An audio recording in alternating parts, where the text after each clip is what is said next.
Babasi pour la journée le 25. Pour na ngai na kolobala ba linga nyonso ete bo voter non. Non pourquoi ndé na uti koloba awa désordre o bango ba liba kota tozo ango na misu penda ata ya bomoy boye dali vraiment désordre parce que kota la ngai na bali tonga na za kata mokili boye na za na mwana te na ko pesa na exemple na ngai moko na za care assistant na kenaka na banda ko musana biso ezali ko kena banda ko aider bato basi ba lembi parce que o ezali troisième référendum ndom na éviter so bi première ezalaki liboso banda ko voter loi il faut babanda ko botola. On sait à quelle année? Et l'équipe moi année pena pas m'inquiéter. OK. Ba voter il faut ba botola bana. Biso ke na to voter na mama, to voter ki oui.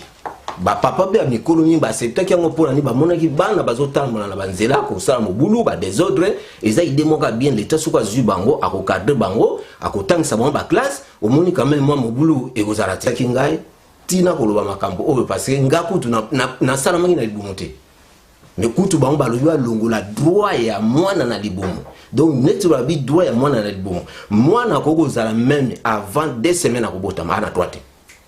Donc ekozala batu musu ba ndolongola zemi na mboka oyo bakoya ekozala ba oyo tozomona ba docteur te d'infirmier te ekozala ba démon ndenge to mona mutake na nganga balongole zemi ta mususu a terme pena elimwe quelqu'un qui se répond ce qui déjà na obotami après bani otanga na ba camarade na déjà ba connaissance na ba cousine na ba petit sœur no moko ça permettre longola zemi banganza monsieur ya solo ce que c'est ça.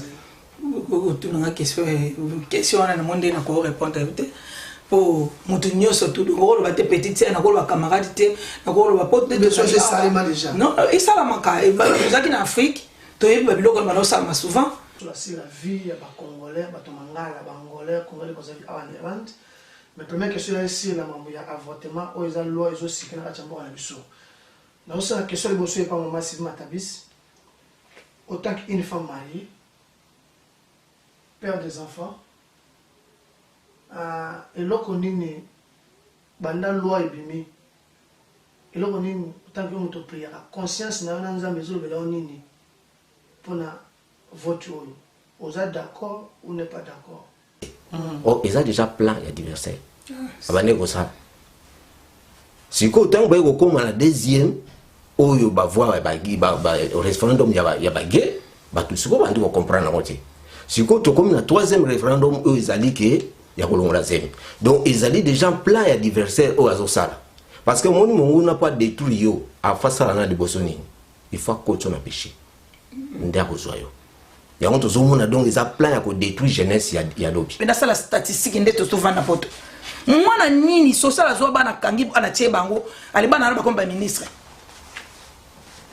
Est-ce que tout ce monde est là que ba kangi bana ba boteli bana ba tie bango ba placer bango tala na France tala ba dégué bana ko bima eza to éviter ni bomber biso mais à propos ya avortement na kati ya mboka oyo ezo toucher biso ba mama oyo ça passe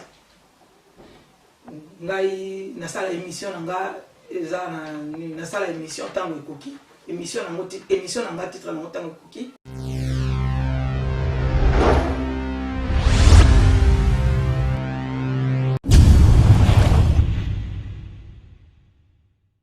Bonjour et bonsoir fidèles internautes Elson TV en direct du Blesse. Je suis allé bienvenue sur votre émission Tout est possible. Et l'autre, vous en avez invité Nabiso.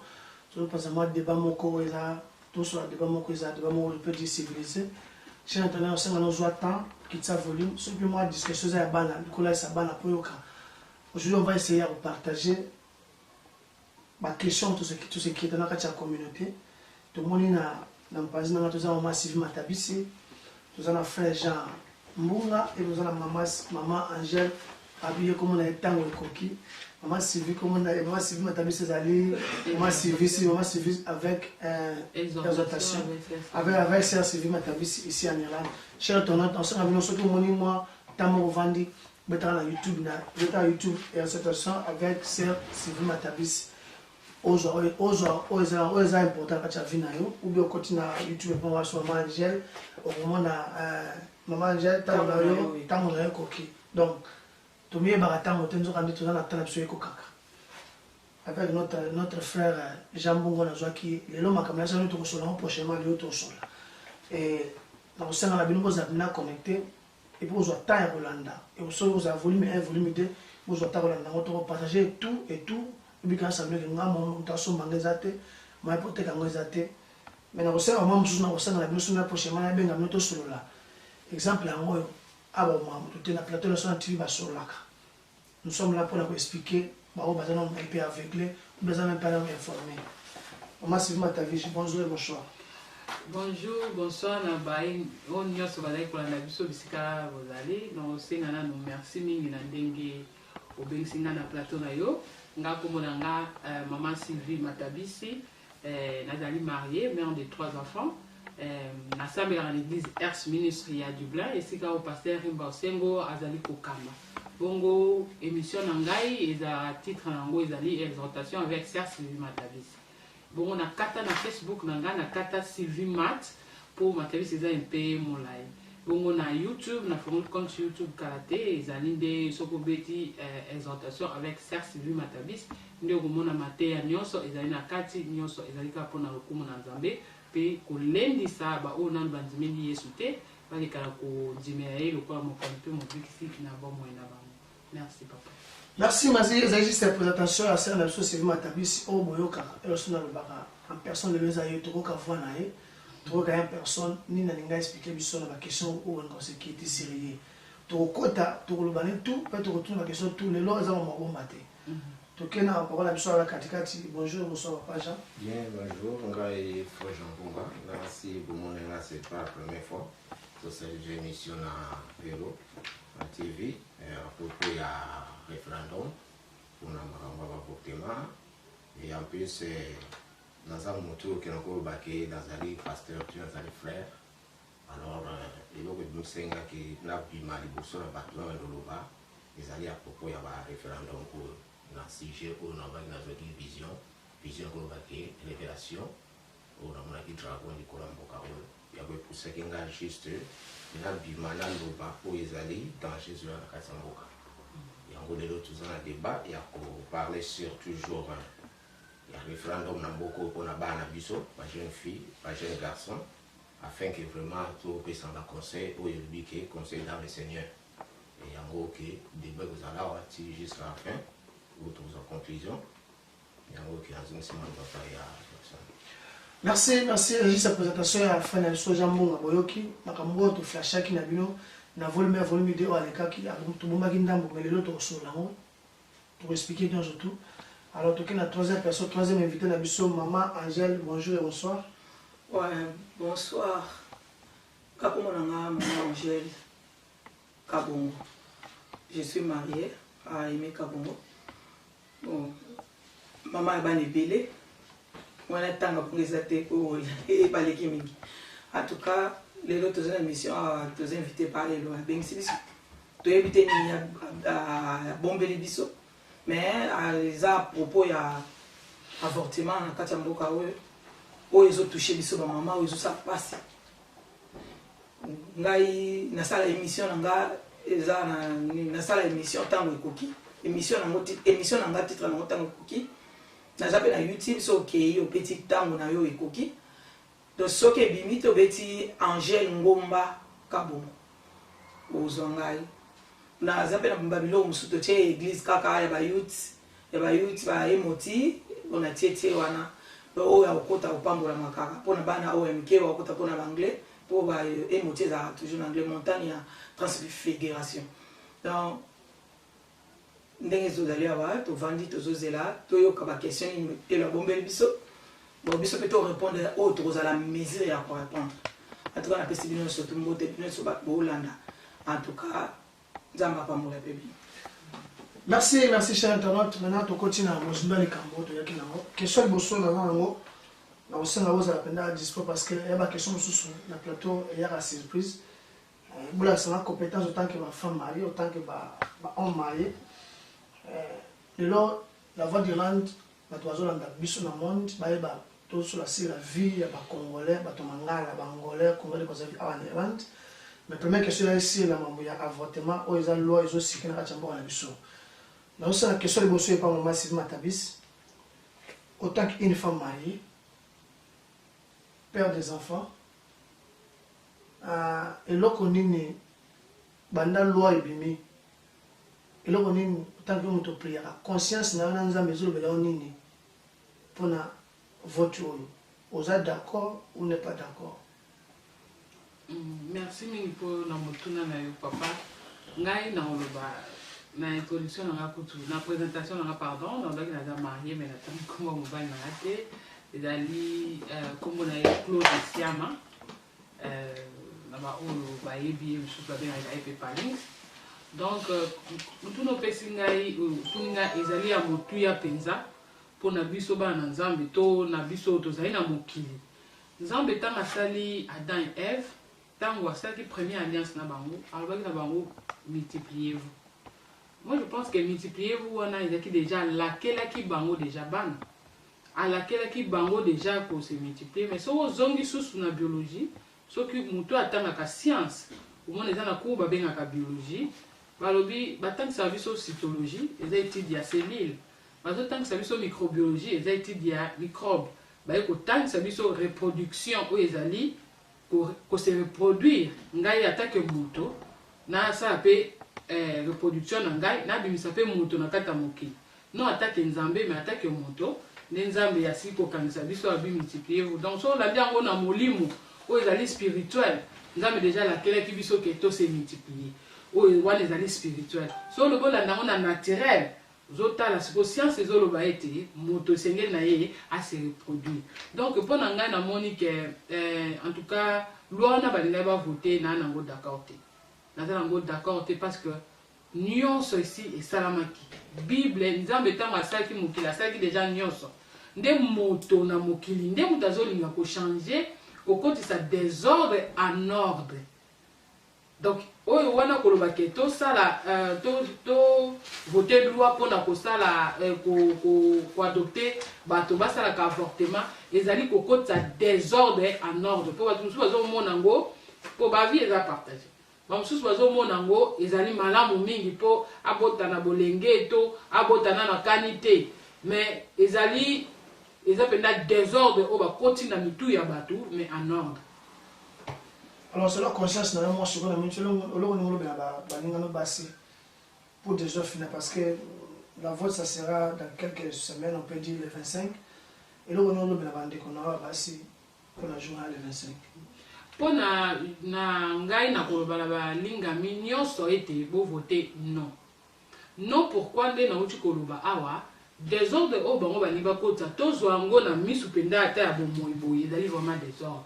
Parce que kota la ngai na bali tonga na za kata mokili boye na za na mwana te na ko pesa na exemple na ngai moko na za care assistant na kena na banda ko musana biso ezali ko kena banda ko aider bato basi ba lembi to ba hospital beli ba ko bikate ba ti ba lobi ke to lingi to vana na banda ko na biso kino fait un bon moyen nga mais ça ba ka mususu to kutaka azo continuer ko za na force pour bana ne ba ka ko visiter mais au moins mususu ata vraiment very down pour atikala ko bota te na bon moyen na ye de place wana social senga mingi yete en tout cas ko za na mwana eza iloko moka mutuya pour déjà ko za na mwana eza bénédiction nzambe moto nyonso na bon moyen na ye asepelaka azala béni par nzambe ko bota déjà ezali bénédiction nzambe alors tant ozali na mwana ezali ko pesa ope fierté ya kozala ya existence na yo na kati ya mokili pour bazotala dérivé na ntango moni mama Sylvie mwana mama Sylvie donc so tolobi su tozo na biologie bazobenga bango ba hybride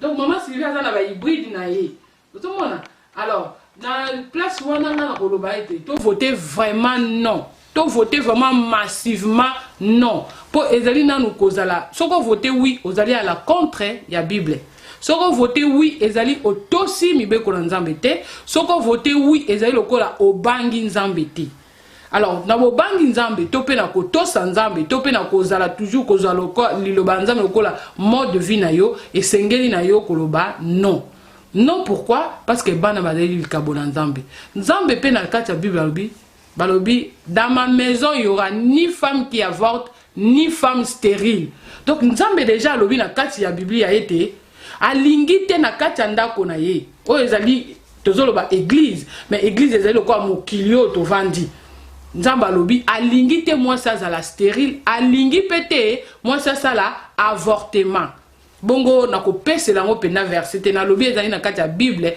po epesa yo courage luka ngo na kati ya Bible ngana pesi ka kendis po ezala te mama Sylvie a lobi mais yo luka phrase wana na kati ya Bible nde okososola. Merci papa pour la motuna na.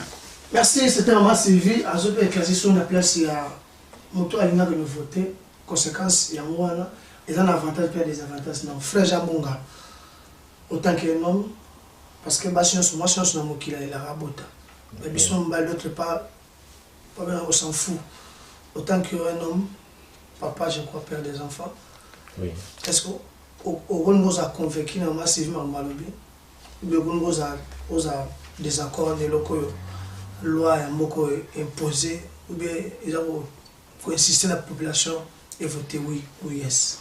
Bien, merci na parole. C'est via lobby. Naza d'accord nango parce que si on a bien naza d'accord nango na koloba ke en réalité ngai ce que l'on a tellement problème oyo na koloba naza première naza mutu o nazali témoignage vivant na vie na ngai na koloba parce que papa na ngai to koloba ke akufaka na âge de 26 ans. Donc na koloba ndenge nzambe a protéger ka biso tozala mkongo papa. Donc na c'est regarder na lubelaka. Donc na koloba bien que papa o ya bota biso akufa na âge de 26 ans. Tant akufeki na mboka bazalaki na village bazalaki ba décider ki paraît que fallait ba boma bana nyonso ya 26 ans 25 ans. Jeune garçon. Ezaki na mboka mangola kuna. Bakota frontière entre Bazaï Batadi nani. Alors si ko le tellement papa na banza na bama moye ba mwa mbongo azwaki décision ki abimsa ba père ba ki père akima kekena na village mo tanga kuma na village wana liwe landaki akufaka premier jour balali deuxième jour balali troisième jour ba il fallait enterrement ba kundaye. Alors noko na bando kuta ba matadi andro sala ba navette ba voyage ba ni na akina ba biloko ba mbongo ba valise ba biloko ebele akina ngala na mbongo aya bwaka na likola mbeta libozo ngisa mwana kasi na vie bakoko wana tu ta mikolo na batala ni ale bazo bimba kena simandako ba sexo ba cérémonie anini père telema papa tanga telema alamuki abi alamuka igani simtala lipongi tanga lamuka ka boye asenga bitabalia ndenge ti abala mama na biso ndenge ti abota biso donc engolo bagiso na kena Jérémie na Jérémie azona nzamba zo bana Jérémie ke na yebaka yo avant côté na libomo ya mama na yo donc na yebaka yo et que na salaka ozala prophète mais na yebaka avant côté na libomo donc na ko lo ke nzamba protéger kingai na kati ya mukongo papa to kufi 3 donc ta kufa ki 3e jour ya enterrement papa zongi donc ingalo ba ke quelque chose nzamba yeba ke mutumoko na kati kuna to batumoko parce que toza famille ya 4 personnes, 2 filles 2 garçons dans un petite sœur mogazali awa azana korke ma petite sœur mami na nevi na ngai o etana na kombo ya Glody bazali awa.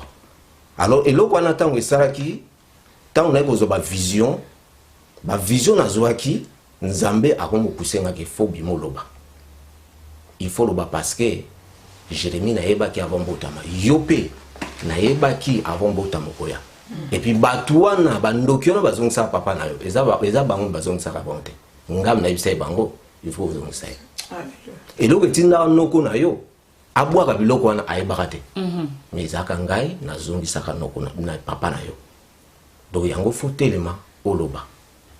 Alors pona juste ndenge mama uti koloba omoni eloko ezali na mboka oyo totala ndenge mama lobi bien totala ngo pe côté physique côté spirituel toyebi ke moment ya ba avortement oyo parce que ezali eloko moko ezwa na mboka oyo eyani toza kolala parce que oyo ezali 3e référendum ndom na éviter so webi première ezalaki liboso bandako voter loi il faut babanda ko boto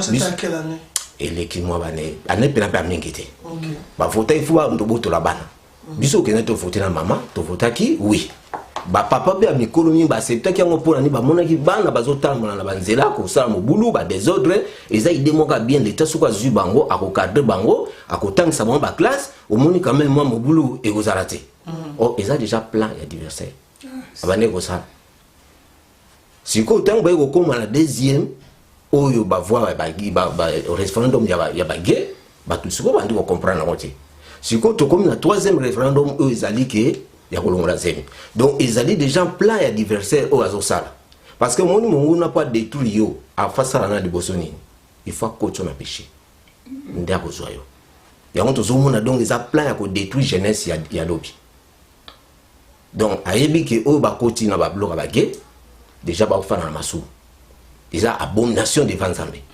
ndenge zana bazola mokana masumu so lelo so liwe ye donc akena lié de tuma sikoyo na basi na mibali déjà si bakoti mais sikoyo ba o batikali ba na loi kwa kolongola zemi loi kolongola zemi to yebi péché na ngozani eza ko bomba tant yo bomi déjà oyebi ko zo fana lisumu ozola mokana lisumu donc eza question bazo ko préparer et loko moko ozala vraiment et vous a catastrophe alors ceux qui te préparent au bien ti et vous a la peine danger pour na vie ya bana biso parce que kolongola zemi penanga na ndenge na yebi eza pena mabe parce que to moni batumi basali yango le deux to moni ba suite nango bakomuna ba difficulté ko bota bakomuna ba situation moko oyo pene ko zala ke libala bien ngoyo mais azobota te parce que bana musuna kati ya mko balongola bango te bana wa ba Moïse bana ko ba Jésus bana ko ba nipoto bota maka mutu azali na domaine oyo Nzambe mission atindi ozomona batumi bazwa bataminene oyo ba kosala makamnene parce que babi oyo Nzambe asali yo ko kolongola monte parce que ko bunda na Nzambe yango muni eloko epusaki ngai tina koloba makambo oyo parce que ngakutu na sala mangi na libumu te mais kutu bango balobi alongola droit ya mwana na libumu donc netu babi droit ya mwana na libumu mwana kokozala même avant 2 semaines akobotama ana droite donc ekokozala batu musu bakondolongola zemi na mboka oyo bakoya ekozala ba oyo tozomona ba docteur te d'infirmier te ekozala ba démon ndenge tomona mutake na nganga balongole zemi ta mususu ya terre mepena elimwe donc bata mystique ba okota parce que ça na mboko tozo vivre na batu mususu oyo ezali ke batu moko oyo tokoloba ke toza nature moko te ezana batu bauti na monde ya ténèbres ezana batu mususu toza nature moko mais bazana misala soloka alors faut faire attention pour na babiloko wana. Merci beaucoup Ezaki explication ya frère Jean Bonga surtout soit na maman Angèle avant de passer la parole question il y a des questions sur l'analyse na bango au basali Angèle sont arrivés à âge autant que grande sœur d'autres autant que maman depuis au botama ceux qui quelqu'un qui se répond ceux qui déjà na au botami après bani botanga na ba camarade na déjà ba connaissance na ba cousine ba petite sœur moko ça permettre le molazem banganza monsieur ya solo ce que c'est ça tout na question na monde na ko répondre pour mutunyo surtout ko ba te petite sœur na ko ba camarade te na ko ba pote de ça ça déjà non et ça la manka vous êtes en Afrique to y ba biloko ma ça souvent biso so to y ba nzambete biso so en Afrique talaka en Afrique ndeto bana kola ba foot la au classe ba foot la au minerval d'un coup parents responsables talaka batata ne ba en Afrique si ko mono za na zemi bon et ko causer PLM sous ko causer divorce ya na maman na maman et ko causer mambo belé o talika boy si ko ndenge les élites tata biso bolingo alinginga pour nazo tanga zo dépenser mbongo na OK classe parce que d'un coup on a comme na zemi o sali nini OK te donc na pas docteur te loko za ngona semaine loko za ngona nini to luka moyen o ko sala poto lo biso nyo surtout ko beta histoire ya mutu te o le canon yo mo ke pas mutu il faut commencer par toi-même pour biso nyo surtout to le canon jeunesse en Afrique to uti en Afrique to yebi entre parenthèses et ça peut ba vie privée bon to ko lo ba yango te to boka la bâtisseur o te po mais zaki légalité pour na kisa c'est zaki pe so muta longo po loi ezaki appliquer te ezaki mutu so longo les embakangi oui moi longo les embakangi ba tient na prison ce que ezaki pe sikoyo batu mutu pe ba kipela bango eta longo nezemi batu mutu ba boka bana ezaki bandenge belé mais biso surtout pe là to zaki wana to yeba ki pena valeur ile kwa ngoti là ce que tu colli tu comprendre la maturité et tu comment comprendre ça qui nini là tu comme aussi ma Bible tu comprendre plus que ça nini juste. Alors deuxième question, peut-être sur la réponse.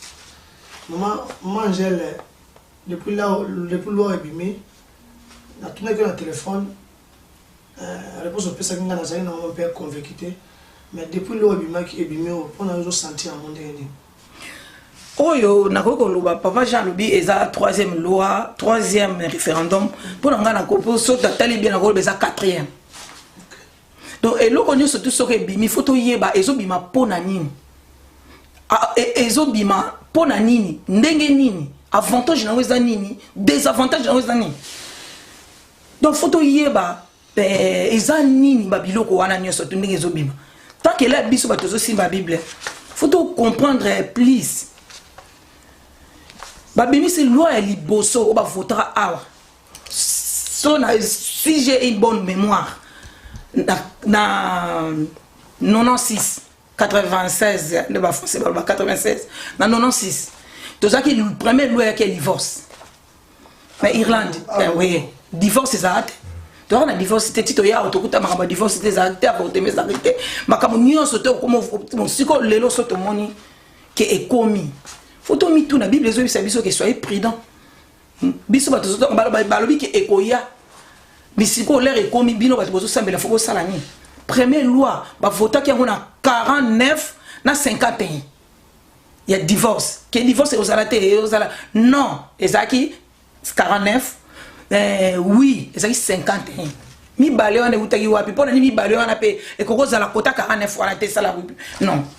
Donc ça babilo moko so totalement spirituellement et ça bilo mo neti basala ngo déjà na monde mo ténèbre ba men noir et ça parce que voter ba sali bilo na bango ba bimiseli bilo kaka bo voter utala ka ndele ezalaki divorce ezaki bazo tia partout na ba bis ma ni non bo voter té et ça là to comité irlandais ali deuxième loi est la loi frère Jean Lobi et ça que bazo bana bon bazo botola bana pour ba comme la garde ya nini ya l'état pour la social bazo bana na bandi to ko mon reza bien mais d'autres pas ça bien té moi na soka longwe to moni makila moi na soka sa longwe na maboka ba parents et comme masolo mususu biso nyonso tout moko na moko penda sala statistique ndeto to vana poto mwana nini social azwa bana kangi ana tie bango ali bana ba komba ministre est-ce que tout ce monde loko wana ke ba kangi bana ba botoli bana ba tie bango ba placer bango tala na France tala ba dege bana ko bima esa na nini bana ba komona bango ba place bango ba place ka bango o te sala na famille te o akenda ka boy l'air loko moko ko ya bon ben ami personne. Tout d'abord, les gens qui ont bima ba parents, alors sous couverture, il y a bénédiction. Pour nous tout ça na katanda ko boy parents, tata, maman, famille mobimba. Nzamba devait sara bénédiction mo na kata libota. Mais ce que ceux qui ont bimi na kati wana. Obimi li banda. So bénédiction là Jésus ba obaza na kati place mo na katanda. Yo na banda ozo mote. Na o bénéficier na grâce wana te. Donc bana nyonso tout so bazui bana biso to mona ote baso kapé bana pour bana Irlande ba ko tambol après tu vanda yo vanda ngana vanda Angleterre na moni oyo izomlikaba bana mwana taza na deuxième sixième primaire il faut oya ko tikaye il faut ya ko zoyer donc so moi ba moni bana mwana azana na moins de 10 ans ata 9 ans ata 12 ans autambola tali asali trajet mona ti banda ati na centre kuna police ntoyo zoyer mbala mo mona ba bengi yo ba zui ba na police pour bana batambola bongo te parce que ne kan senga habiter mais Irlande to a béni quand même que moi na deuxième primaire ba tiki ekende na azo yene bi malembe tinanda akoti et ça grâce to zui na likambo bana o bazo bana en tout cas eloko a photo boya nyoso to biloko na nyoso to bazo bimisa bana sous couvert ya grâce ya ba parents pour ba kende ba sala na bango o bango ba lingi ko salela bana. Donc loko wana poto telemela to sali makazo telemelango mais na moni na ebité eloko e pasaka te ponanga na moni zaika wana Na koko zo ma parole pour na répondre maman. Donc ezali bon ba biso ko zo maltraiter mwana. Mwana za maltraiter na ndako ko s'occuper bien te. Donc l'état pena moni pena ba prouve donc à récupérer moi. Et ça est loko mo eza derrière wana. C'est ça on de toujours ba. Et ça ka loko mo eza derrière wana baso luka ke ba sa loko moko ale le mwana otomboka ba zuié ba placer ba comme sala. Ça semaine kako semaine passée. Lundi femme moko azo pesa témoignage. Na radio abi a sala so un des films so pas infirmier. Abi place na biso to sala ba oya na bana ba uta na das voilà das hein ba uta na ni abi bana nyo surtout na centre wana ba oya pana bango ya basi bango nyo so ba lesbienne abi ya mibali bango nyo so ba pedi bo excusez nga pour na terme sikoyo katango siko bazui bana talande ba komisi bana do bazana iloko moko bazana besoin ya bana to ke il susu ke ba lobi na biso ke to zongi loi mususu ba troisième loi au mariage homosexuel tala kaka est-ce que biso ti to vandi wana la to simba bible to comprendre tiskani to zoken soki nzambe abomaki Sodome et Gomorrhe ezaki di yango tenima na yo na mate ya pasteur mo ben na partager ki yango abi soki nzambe akotika ke makambo ya homosexualité kota na kati église cela veut dire nzambe fa se repentir asenga Sodome Gomorrhe pardon pour ceux qui a tiki na temps na biso kota na kati église to ce ko elingo lobani ki faut to refuser ngo faut to refuser catégoriquement pour nzambe soka pinisa ki batwana to yeba ke soki nzambe épargner ki bangote na o ba onda osala bo soka épargner biso nani